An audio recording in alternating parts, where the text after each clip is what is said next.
So you guys, now I do recommend at some point coming back and watching this recording, because this is one of the more complicated things we're going to be doing.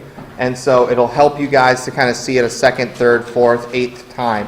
And I'll be doing this a lot. We'll be doing a lot of sample problems over the next couple of weeks. And we'll be doing, I'm sure you guys will have questions on your homework. But I do want you guys just to kind of pay attention to what we're doing here. This is, what we've done before is we have, we've solved with elimination. We've solved with, we've solved with substitution. Solved systems, right? So you have two equations. You get it in terms of x or y. You plug it in. We just did one on the board. So what I want to do now is, like, we've done this, and we're still learning it. We're still getting better on it. But there's one other thing that we can do, and it's called solving with elimination.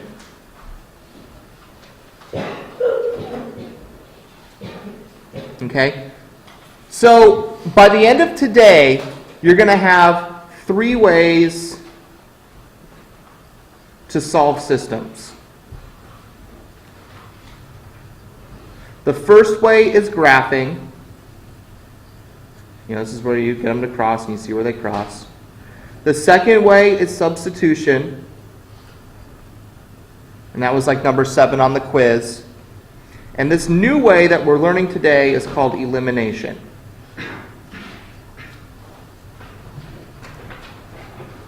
So here's how we do things with elimination. Let's say I had 2 equations. I had 3x plus 5y equals -1. I'll do this one in a different color. And x plus 2y equals -1. Okay? So here's what we're going to be doing with elimination. Okay? What we're going to be doing with elimination is we will add our equations together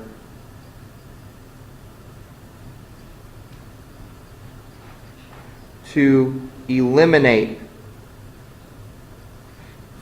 a variable. Okay, we're going to add our equations together to eliminate a variable. When I look at 2 equations like this, what I'm going to do is I'm looking at it in terms of my 3 terms. I have my x terms, I have my y terms, and I have my constant terms. I'm going to represent that by saying C. Those are my constants, my 1s, 2s, 3s, 4s, 1/2s. Guys, I really strongly recommend that you fight whatever urge it is you're having to stare off into space, and you focus on what's going on here. Okay? So what we're going to do here is we're going to combine them. So if I combine 3x and x, I'd end up with 4x. That doesn't eliminate. If I combine 5y and 2y, I'd have 7y. That doesn't eliminate. So what I have to do is I have to manipulate my equation to get them to eliminate. If this x here, if that were, instead of being an x, if that were a -3x, then 3x plus a -3x would eliminate. So I want this x to be -3. So to get it to be -3, I have to multiply everything by -3. Okay? I have to multiply everything by -3. When I do that, I get -3 times x, which is -3x. I get -3 times 2y, which is -6y. And I get -3 times -1, which is a +3. Okay? So these 2 green equations are equivalent. Okay? Even though their numbers are different, the coefficients are different, they're equivalent because all I did was multiply the top one by -3. So I'm going to rewrite my red equation. 3x plus 5y equals -1. Okay? Now is the magic. Now what I'm going to do is I'm going to add my equations together. -3 plus 3 is 0. This eliminates. I have no x's. Negative 6 plus 5 is negative 1. So negative y. And then 3 plus negative 1 is 2. So I know that negative y equals 2. Divide by negative 1. Y equals negative 2. I have eliminated my x. Okay? We've added our equations together to eliminate a variable.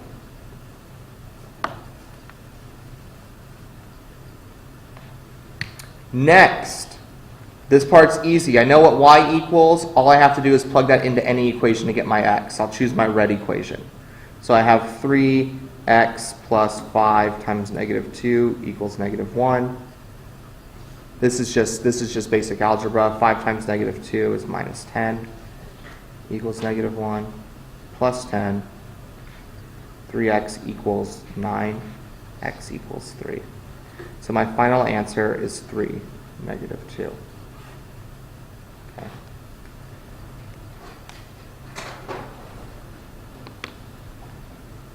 This is faster than substitution, but it's a little bit trickier. This right here, multiplying an entire equation by negative 3, is a tough step to see. It's a tough step to just be able to focus in on and see what's going on. Comfort level, thumbs up. Oh, Victor, I got this. Thumbs sideways. I think I want to see another one. Thumbs down, like we got to do more than just one. Where are we at, people? Okay, I will definitely do one more. Okay. I will certainly do one more here.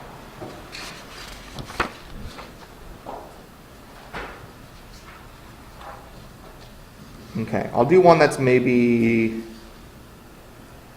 a little kinder to us. Okay, so I'm going to make this one up off the top of my head. So this time we have one equation. We'll say it's 2x minus 4y equals 12. And then we have another equation where it's negative 2x plus 2y equals 4. Okay. Now this time, I see that all I have to do is I don't have to manipulate either equation. If I were to just add these together, I see that my 2's would, or my x's, the 2's on my x's will eliminate. Because 2 plus a negative 2 is 0. Negative 4 plus 2 would be negative 2y, and then 12 plus 4 would be 16. You guys see, all I did was I added these together. 2x plus a negative 2x became 0. Negative 4 plus 2y became negative 2. And 12 plus 4 is 16. Okay? I've combined it, thus eliminating my x's. My x's became eliminated. Having done that, I can divide by negative 2. Y equals negative 8. Halfway there. Plug that in. I'll plug it into the green equation. So I have negative 2x plus 2 times negative 8 equals 4. Negative 2x minus 16 equals 4. Add 16. Add 16, moving it up. Is that good? Thanks. Add 16, so negative 2x equals 20. X equals negative 10. So I know that my lines cross at negative 10, negative 8. Okay, this one was set up nice and easy for you, though, because they already were in line to eliminate. All I had to do was add those ones together.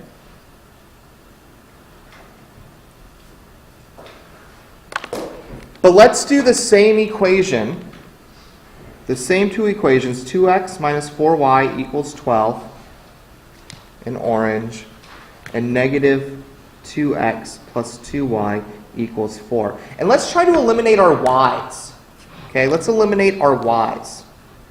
Okay, so when I look at just my y's, I want to create a scenario where I add them together and it equals 0.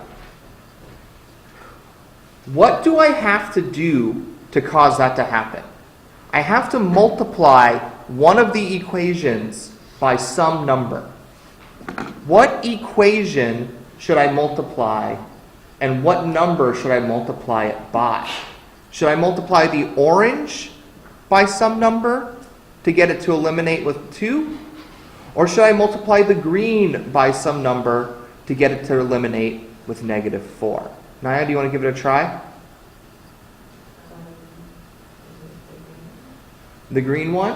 I think manipulating the green equation would be easier. And what should we multiply the green equation by so that when we add it to -4, it equals 0? Chris? 2. Why did he say 2? What would happen if we multiplied 2y by 2? It would become 4. And then a +4 plus a -4 would become 0. So yeah, he's absolutely right. We're going to multiply this green equation by 2. Okay? And when we do that, I'm just going to rewrite my orange equation, which is 2x minus 4y equals 12. And then if I multiply everything in that green equation by 2, I get -4x plus 4y equals 8. Now I can eliminate. Now I just add them together, right? I just add all of them together. So 2 plus a -4 is -2. -4 plus 4 is 0. That's why we did it. It eliminates. And then 12 plus 8 is 20. Divide by -2, divide by -2. X equals -10. And sure enough, that's what we got to begin with. So we know we're on the right track. Okay? This is a tricky, tricky step. This is a really tricky step. You have to slow yourself down and see that you need to multiply by a certain number to cause this elimination to happen. Okay, so keep your eyes open for that. That's going to be the hardest part. Luckily, sometimes they just line up so they eliminate right off the bat. That makes our lives a lot easier. But sometimes we do have to manipulate it by multiplying by a 2 or a 3 or a 4 or what have you to get it to eliminate. Okay, that's the hard part. There's 4 questions on that on the homework. The other thing on the homework are exponent rules. So I just want to go over exponent rules real quickly with you guys. So, whoopsie. Thank you, David.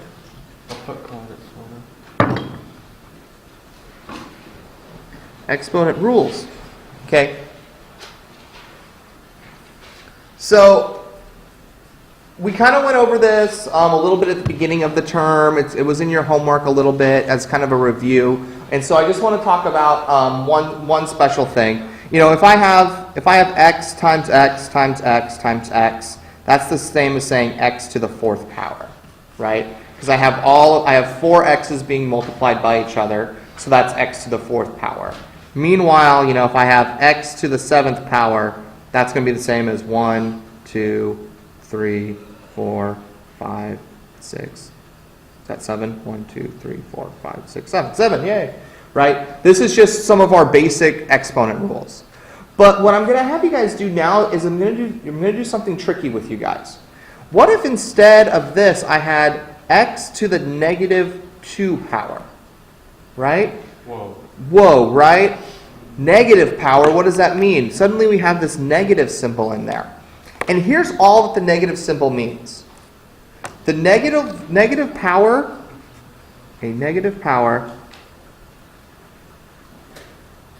all it does is it tells us to invert.